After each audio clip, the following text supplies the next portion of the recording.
welcome to episode 174 of Board Game Blitz, a podcast about all things board games that you can listen to in less time than it takes to rebook a canceled flight. Board Game Blitz is sponsored by Grey Fox Games. This week, we're talking about gaming resolutions. First, we discuss a couple games we've played recently, Sleuth, Mantis, and Color Brain Disney Edition. Then, we talk about our gaming goals for the new year. And now, here are your hosts, Ambie and Crystal. Recently, I played Sleuth, which is actually an old game. This is 1971, designed by Sid Saxon. It's a card deduction game. So basically like Clue, if you've played Clue, Sleuth is similar to that, but there's no board. So in Sleuth, it's a classic deduction game where you're looking for the gem that's been stolen. There's a deck of cards that has a bunch of different types of gems of different colors, numbers, and types of gems. So there's like diamonds, opals. There's 4 different types of gems. There's either 1, 2, or 3, and then there's 4 different colors of the gems. So like there's all of those combinations. 48 cards that have the gem, and then you put aside one of them at the beginning of the game, and that's face down, and then the other rest get dealt out to every player, like in Clue. So there's one card that you're trying to guess, and everyone gets this little sheet that shows the grid of the different gems that are possible. And on your turn, there's another deck of cards that has things like a red diamond, or like it says these on the cards, red diamond, or a green opal, or a red pear. A pear means there's 2 gems on the card. So then those cards are what you can use to ask someone. So on your turn, you have a hand of 4 cards that are face up in front of you. You pick one of those and give it to someone else and ask them, how many red pears do you have? Or like whatever's on your card. Some of the cards only have one thing, like how many red cards do you have? But a lot of them have 2 categories that you ask. So then they look at that. And then if there's 2 categories, they actually show you the cards that they have. They tell everyone at the table, like, oh, okay, I have 2 of those. And then they show you those 2. And so you get to mark that down. But if it's only one attribute, like how many red cards do you have? They just say the number. They don't show it to you because that could be a large number. So you just keep going around until someone can guess the thing, like in Clue. And basically, this is a classic deduction game. It feels a lot like Clue, but there's no board and no like rolling dice. But instead, the luck comes in the cards that you're dealt because you can only ask those questions. But that gives you like a little bit more leeway than like having to go to a specific room on the board in Clue, I think. So I like Sleuth better than Clue. I liked Clue growing up a lot, so I would actually probably still play Clue now. I mean, like have you seen the new edition that they just came out with? No, I have not. What? Oh my gosh, the box is great. They have changed up the characters a little bit. Basically, they've modernized them. So, like, there isn't a maid anymore, for instance. Like, it's definitely a little more diverse and gender friendly than the original Clue was. I haven't looked to see if there are any new rules or rule changes, but based on just the thematic and character updates alone, I am really excited about it. I think it looks really neat, and I think it'll be a great way for kids to get into a classic game without maybe some of the, more sexist tropes that were in the original, which, we all loved Clue. I loved Clue, but it is nice to see it modernized. That's cool. Yeah, but I like Sleuth better. It does feel a little bit different, like the deduction part, but it's still similar enough, I think. So if you like the classic deduction game, the Sleuth is good. It plays technically 3 to 7 players. Most recently, I played it 3 players, but I've had this for a while, and I played it once at 7 players. I'm never going to play it again at 7 players because it takes so long at 7 players because you're just asking one person a question on your turn, and then each person only has a few cards. So like it takes so long to get information, and then like everyone was getting information wrong because like you're trying to mark down all the notes and stuff. So it's better at like 3 or 4 players probably. But yeah, Sleuth is a good deduction game, but I think like a lot of deduction games of that type, you don't want too many players. I recently had a game day with some of my friends here in Vegas, and I had purchased a copy of a game that was taught to me a few months ago called MANTIS, and so I bought my own copy and taught it to my friends. MANTIS is published by Exploding Kittens, designed by Ken Gruhl and Jeremy Posner, and the art is by Matthew Inman. And if you are a fan of the website The Oatmeal, you are likely familiar with Matthew Inman and his work. His webcomics comics are pretty famous at this point. Even if you don't know what the oatmeal is, chances are you've seen comics from the oatmeal if you've been on the internet. And Exploding Kittens was the first board game that his company published, and then they turned that basically into a company. So Exploding Kittens is now both a game and a company, and they've published a bunch of other games like Throw Burrito and Poetry for Neanderthals. And I'll say, for the record, a good number of the games that they publish are not typically my jam. Like, they're very light, casual, like family friendly. Well, not necessarily the content, but like the, you know, like they're not hobby gamer games most of the time. They're more casual. Mantis is also a very casual game, but in my estimation, it is one that should be in every hobby gamer's toolkit for when you have a little bit of time to kill and you just need something quick and casual, or you are playing with less savvy gamers or people who are non-gamers, because it is light and quick and fun. And it's one of those take that games that doesn't feel specifically mean to any individual player, because everyone's mean to everybody all the time in a fun way. So in Mantis, it is based on the mantis shrimp, which are these like terrifying rainbow colored sea creatures. Google mantis shrimp and you will have your mind blown. But all of the cards have a different color of mantis shrimp on the front. And on the back of the card, it will indicate 3 different colors. And there are also icons related to the colors, so it's dual coded for colorblind friendliness. But the back of the card will show you 3 colors. One of those 3 colors is the color of the shrimp on the front of the card, but you don't know which. All of the players start with 4 shrimp face up in their tank, and then each player has a score pile. On your turn, the deck is in the middle of the table, and you can do one of 2 things. You can flip over the top card into your own tank to try and score, or you can flip over a card into someone else's tank to try and steal cards from them. What you're trying to do is match colors. So if I have shrimp in my tank that are pink, purple, and yellow, and the card that's on top of the deck shows that it has, or the shrimp on the front is either pink, purple, or blue, then I've got a good chance of that card matching something in my tank. So I might try and flip it over and score in my tank. If it matches, once I flip it over, those cards will go into my score pile. If I flip it over into someone else's tank and the shrimp matches one of their shrimp, I get to take all of the shrimp of that color from them and put them into my tank. So now they're still stealable by other players. They're not scored yet. You still have to score them later by flipping something up into your own tank. But it's like, so cards are getting passed around constantly. It's like mayhem. And the first person to score 10 cards wins the game. So it is very fast. Like, we ended up, there was a pile of pink shrimp that kept getting passed around from friend to friend until there were like 7 shrimp in this pile. Wow. And we were just like, oh my gosh, that if somebody can score it, but we kept stealing it from each other. So super light, super quick, easy to teach. The artwork is fun and colorful. Honestly, like, this kind of falls in the same realm for me as something like Push, where it is. I was just thinking that. Yeah, no, honestly, it really fits in that same niche. It is fun to play, genuinely fun to play, and you don't have to think at all when you're playing it, which is really nice sometimes. So if you are kind of like me and you tend to not look at the stuff that Exploding Kittens is putting out because you think you might not be interested, I would say if you've got a quiver that you carry around with some card games in it, honestly, take a look at Mantis. I think it's a lot of fun and it's great to teach others. So that is Mantis from Exploding Kittens. Cool. One other game I got to play with my friends that really surprised me was Color Brain Disney Edition. Ambie, I figured you might be interested in this one. I want to play this one. There is a regular version of Color Brain, which I have not played, so my only experience with this line is the Disney Edition. This is published by Big Potato Games, designed by Tristan Williams. And in Color Brain, there is a giant deck of cards.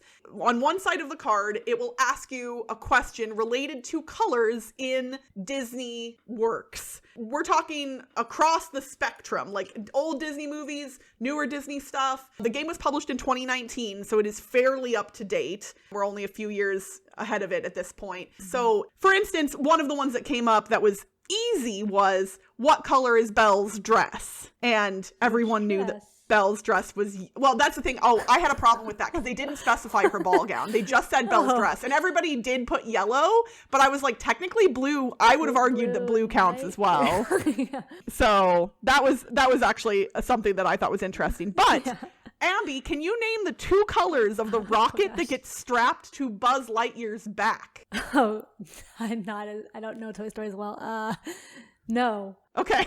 Or what about Flit the hummingbird from Pocahontas? The 3 colors not including his eyes. It's like greenish blue. This is so what you're doing struggling with right now is what we struggled with the whole time, basically, because you think you're like, oh, I definitely know this movie, and then they pull this up and you're like, wait.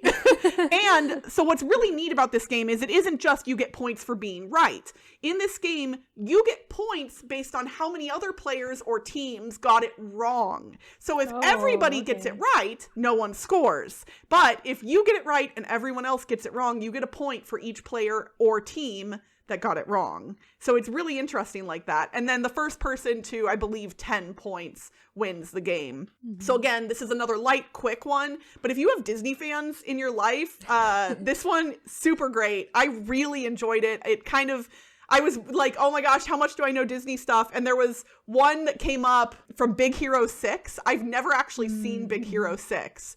And I think it was about the bad guy. I don't maybe remember the name now, but when it came up, I was just like, okay, think of bad guy colors. And it was 3 colors, and I got them right. Like, just by, like, I was like, probably red, black, or whatever. And so there are those moments where even if you don't know a thing, you can kind of use your knowledge of Disney in general and other stuff. Yeah. It was honestly quite fun. So I don't know how the regular Color Brain game works, like what is referencing, but if you're a fan of Disney and you like little trivia quick games like this, honestly, Color Brain Disney Edition, also great. So I would definitely recommend it. And I really have liked a lot of the games that Big Potato has put out. Their stuff is definitely more on the lighter casual side, but also super fun. Yeah, I didn't even realize there was a normal Color Brain. I've only heard of the Disney Edition one. Yeah, I didn't know either until I looked it up on Board Game Geek, and then I was like, oh, there is regular. Here, I'm actually going to pull up regular Color Brain. So it was released in 2017. Here on their website, playable color characters in Cluedo. What color is naranja in Spanish? So it's more general trivia. Okay. But yeah, I would still highly recommend it. It's great.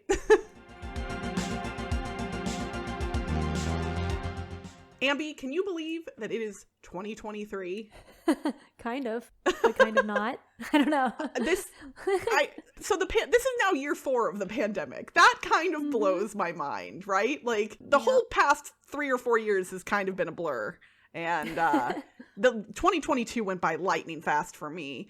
But it is, in fact, a new year, and what a lot of people do at the beginning of any new year is make resolutions. And some people, make resolutions to better their health or something with their work, or maybe like a lot of people are doing dry January where they don't drink in January, but I don't really drink anyway, so that one doesn't work for me. So in our Discord, though, we've had some people chatting about their gaming resolutions for this year, and you suggested that as something that we could discuss today, and I thought that was a really awesome idea. Yeah, I personally don't really do resolutions, but I was still thinking about them because like I can kind of have some not really resolutions, but kind of maybe resolutions. You and I are honestly, we're in a very similar boat here because I tend to stress out about things that I formalize, but I do also like to have abstract goals for myself. Like nothing, like super, like I never do the 10 by 10 challenge,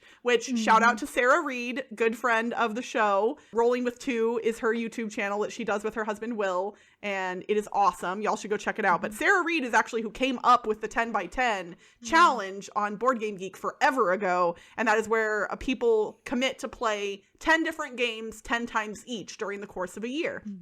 I don't do that because it stresses me out. Although I've realized that I play on Board Game Arena so much now that the 10 by 10 would probably be really easy for me if I chose games that I play on Board Game Arena. But then at that point, it's not a challenge anymore. And that's where, if it was a challenge, it would stress me out. So I just don't do it. Yeah, that's what happens with me too. Like there's all these challenges. It's like, okay, I just do that anyway. So I'm not going to do that challenge. But then the ones that are a challenge is like, I don't want to feel the pressure to have to do it. Right. Like, because I think you know, I've heard people even do like 1 by 100 where they play one game 100 times. And I can see where that could lend itself to a really interesting deep dive into a game that you love. I also feel like it could turn into something absolutely mind-numbingly annoying because if at any point you're just like, okay, this is enough. Like I have definitely played games 100 times, but not in the same year usually. And I don't want to be forced into doing something like that. But I do kind of have some goals for myself in what it's not like I go into any given year or time frame and go, I don't know at all what I want to play. But because I kind of know what I want to play. Also for me, like the resolution, sometimes I come up with something that's like a resolution, but it's not really in January or something. Like it's like, oh, okay, because we're recording this on January 8th. So I haven't come up with anything yet, but I was thinking maybe I'll come up with some resolutions like next week or something for New Year's resolutions. I'm a little late on that. Well, it's interesting because a lot of the things that I generally want to do as a gamer can be somewhat situational. I really enjoy campaign games, legacy games, you know, larger gaming experiences. And so part of me is like, I think I want to do more of that. But if it can't be played solo, then I have to have a dedicated group. I guess that's a problem with board game resolutions. Like you need a group to play it unless it's you need other people basically in on it with you. And if they're not, then like you had an issue at one point where you were playing a legacy game and the people you were playing with like kind of got disinterested, right? Is that right? Am I remembering this correctly? We're still in the middle of Pandemic Legacy Season 2. But I think the one year we tried to do our 10 by 10 challenge, we picked games, but one of the games was one that our friend owned. So like we played 8 of those, but then like our friend didn't want to play it anymore. So we didn't get to 10. Right. So, which I should give a disclaimer right now, both for ourselves and for anyone listening to this. Give yourself grace. Like if you would like to set goals for yourself, whether it's related to gaming or otherwise, be kind to yourself. The world is not going to stop spinning if you do not play a game 10 times in a year. So please feel free to set goals for yourself if you so choose, but, you know, don't stress about it or try not to. I am a person who stresses about everything, so this is coming from a place of lots of knowledge and love on my part. Just, So for me, like story-based campaign games, legacy games, things like that. Like I still haven't played Clank Legacy, and I desperately want to play that one. I know Greg listens to the podcast, so Greg, I know that you want to play legacy games too. Maybe we can make Clank Legacy happen. I'm just saying. And then I just in the mail got Artisans of Splendent Vale, and I am so excited about that. But I think I'm going to be playing that with Dan. So that will be dependent on, since we're currently long distance, when he can come visit. Although if he moves here soon, hopefully that'll make that easier. I won't lie. My boyfriend moving in with me is something I'm looking forward to for a lot of reasons, but board gaming is definitely one of them. Yeah, for me, I think that, I want to play more games with my kids and have them just be able to play more games, which is exciting. I've already played a bunch of games with my kids. So I was looking at my stats today for this year, and this is also part of why I was thinking about resolutions, is because, so today's January 8th, I already have 13 plays of 9 different games this year. Wow. And I was like, wow, I'm on track to do a new game a day on average. And I'm like, I'm not going to keep doing that because I'm going to start like replaying games and stuff. And a lot of these are kids games. The person that I've played games with the most so far is one of my kids. Oh, that's so sweet though. Yeah. So it's cool. I've been playing a lot of kids games with them and like actually playing through the game. Well, and your Kickstarter has been delivering all over the world, and I got my copies of Board Game Day, your book, and took one to Missouri with me for Christmas and gifted it to my nephews, and so that was awesome. And then I have another copy that I'm planning on sending to my best friend Elissa in Sweden, because she just gave birth a couple of months ago, and so admittedly her kid is too little for it right now, but hey, you still read books at bedtime, even to the little ones, so I figured this would be a good one to get her kiddo started. Yay. Yeah, my kids haven't asked me to read it to them since we got it. Because they might have had too much of it when we had like the prototype version of it. Yeah. We read it a lot back then. Other, I guess, goals, whatever you want to call them, for myself for this year, I'm still trying to find ways to game comfortably, like from a health and safety point of view, because I am still high risk for COVID and other illnesses as well. And so I still am not going to public gaming spaces on any type of regular basis at all. I am planning on attending Dice Tower West in March here in Vegas, but I'm going to try. I know that I'm fairly certain masks are not going to be required at all at that point. I don't even know if they'll have a mask room or not, but I am going to be wearing a mask, and I'm going to probably buy like one of the like fancy ones, not instead of just the disposables, but I'm trying to figure that out. But really, like for me, we're kind of in a new state of world, and I don't want to stop gaming because of all of that, but I also do need to be able to protect myself and others. And so I'm trying to kind of figure out where those lines need to be drawn for myself, where I'm not putting myself and others at risk, but where I can still get in the gaming that I want to. Like, I would love to be able to go back out to Meepleville again at some point, and there's a place in town called Sheba Games that does gaming on Thursday nights that I would like to go to, and I just it has been hard for me to get to a place where I feel comfortable with that, and so I'm still working toward that, but I have a feeling that I'll be able to figure it out this year. Hopefully. We went to, actually, well, it's not that local, but Gamelandia is a game store in Palo Alto. It's like 25-minute drive or something for us, which is kind of a lot when you have kids.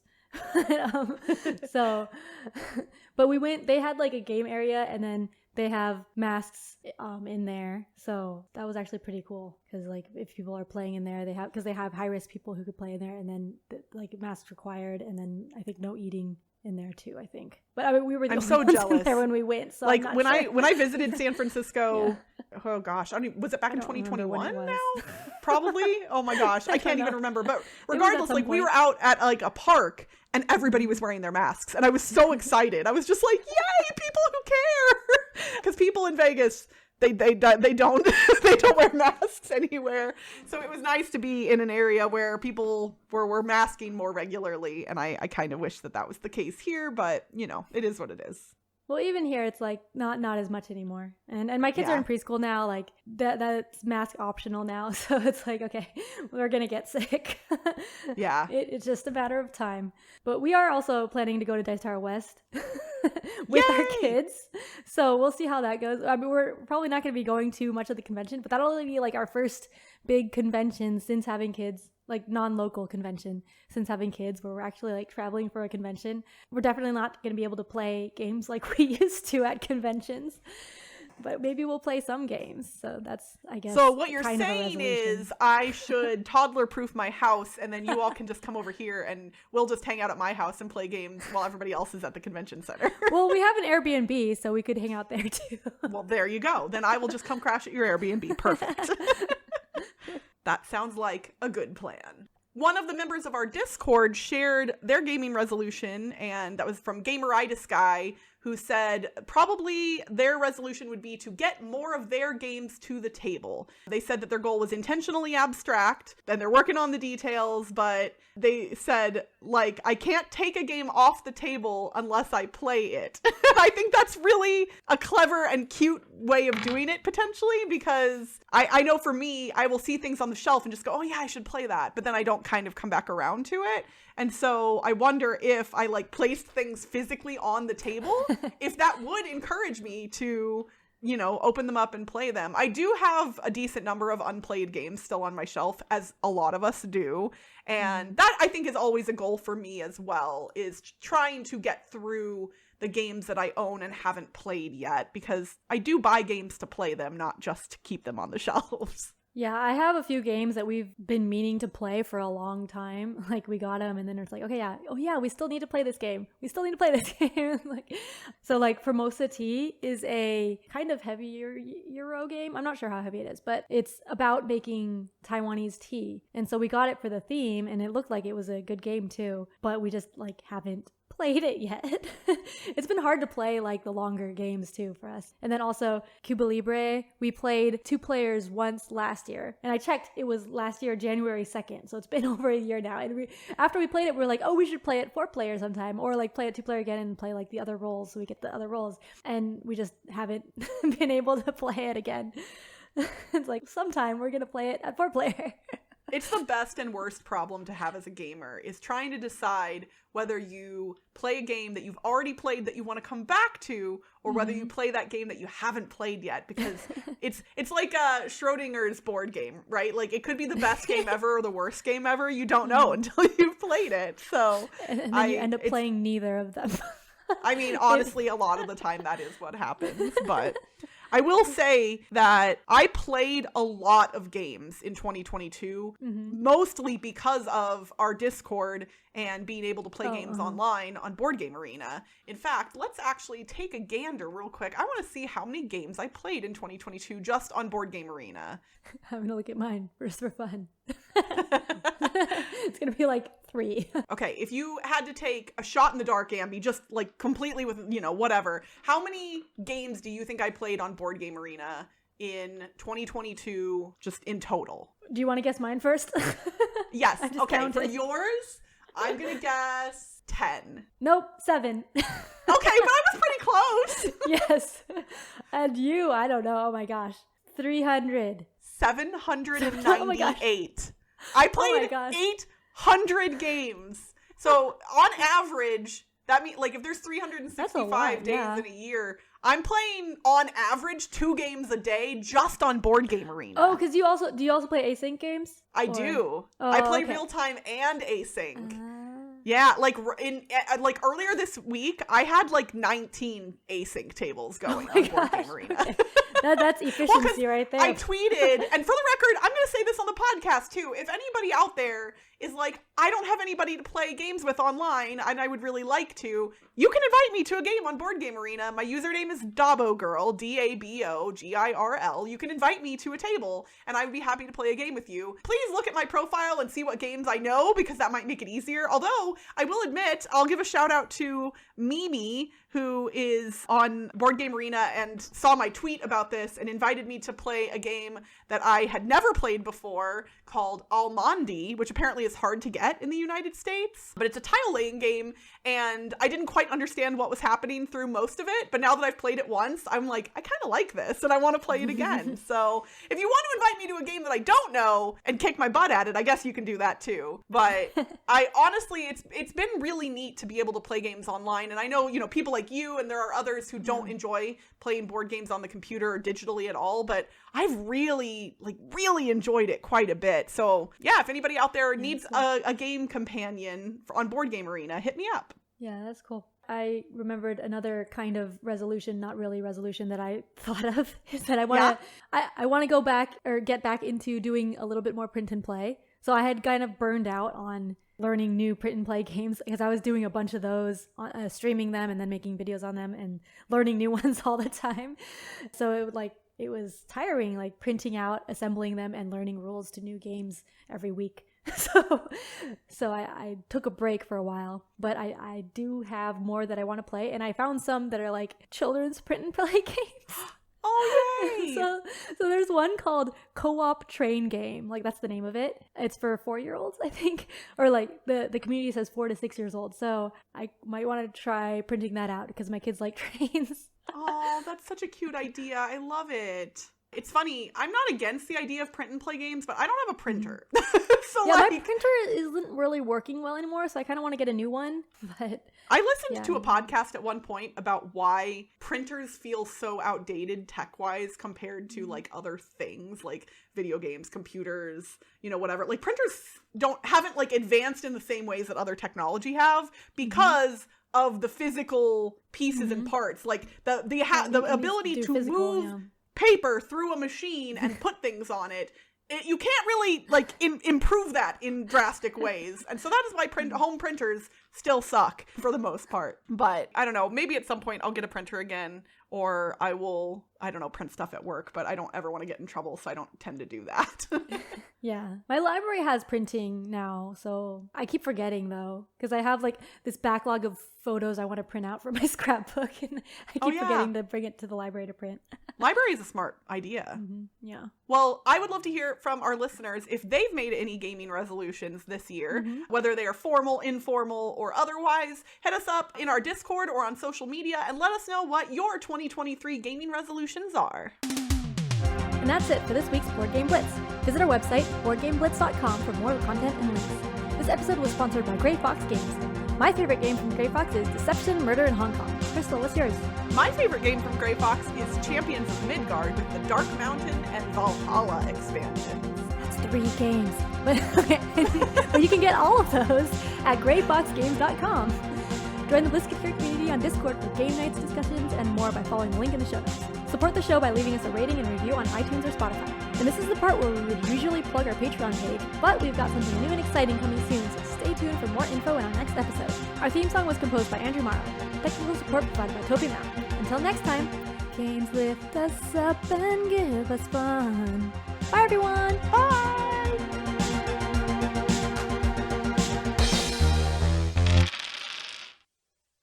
Recently, I played Sleuth, which is actually an old game. Wait, where did the window go? I closed out of it. Did I close out of it? What? Okay.